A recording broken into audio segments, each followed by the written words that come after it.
Hello, my name is Fiona, and I'm a certified teacher and a Praxis coach with Study.com. Are you preparing to take the Praxis Middle School Content Knowledge Test 5146? This exam covers multiple topics in middle school education. These practice questions cover the subtopic of physical science. Let's review some of the types of questions you may encounter on the exam. Let's get started. Problem number 1. The inorganic compound potassium chlorate will readily decompose into potassium chloride and oxygen gas when heated. What is the coefficient for the oxygen product when this equation is correctly balanced? So we start with a single compound, potassium chlorate, and when heated, it will separate or decompose into a compound and an elemental state. This is thermal decomposition. In other words, we have a single compound that when heated undergoes a decomposition reaction. Now, let's balance it. We've got 1 potassium, 1 chlorine, and 3 oxygen here. We've got 1 potassium, 1 chlorine, and 2 oxygen here. When it's odd, make it even. So we'll multiply it by 2. And now we have, so now we have 2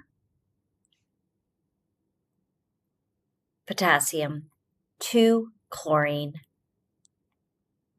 6 oxygen here, and 2 potassium, 2 chlorine, and 6 oxygen here. So the correct coefficient is D3.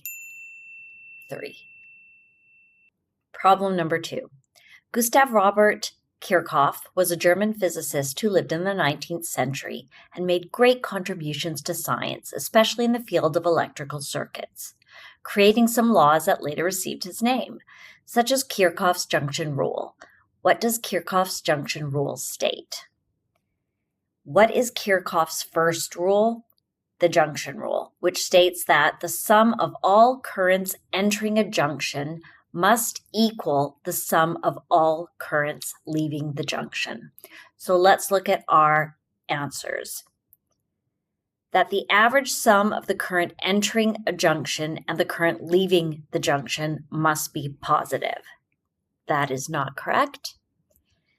That the average sum of the current entering a junction and the current leaving the junction must equal 1.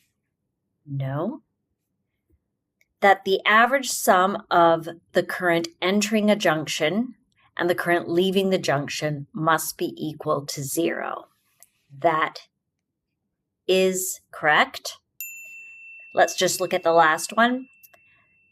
That the average sum of the current entering a junction and the current leaving the junction must be negative, and that is not correct. So this is indeed our answer. Problem number 3. What is the hydroxide ion concentration present in a glass of carbonated water whose pH value is 4.6? A pH value lower than 7 means the solution is acidic. So with a pH value of 4.6, our solution is acidic. The pH value of the solution can be used to estimate both the hydrogen ion and the hydroxide ion of the solution. Let's begin by calculating the pOH value of the solution using the given pH. We'll use the formula pOH is equal to 14 minus pH.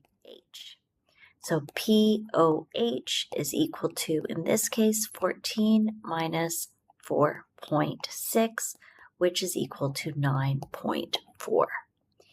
Now, in order to calculate the hydroxide ion, we use the formula OH negative is equal to 10 to the power of negative pOH.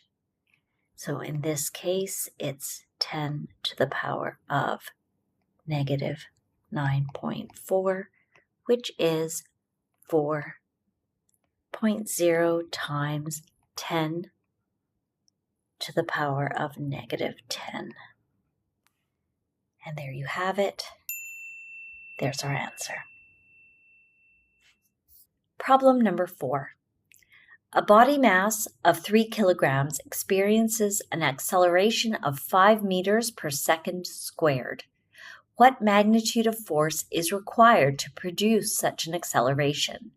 Let's look first at what a newton is. A newton is the force which gives a mass of 1 kilogram an acceleration of 1 meter per second squared. So a newton is equal to a kilogram times mass over second squared. All right, force equals mass times acceleration. This is 3 kilograms times 5 meters per second squared, which is equal to 15 kilograms times meters over second squared, which is equal to 15 newtons. And so there's our answer. I certainly hope I was able to answer your questions so that you now have a better understanding of the topics you can expect to find on the test. Please remember to like and subscribe to this channel so that with Study.com's help, you will feel confident and prepared on exam day. Bye for now.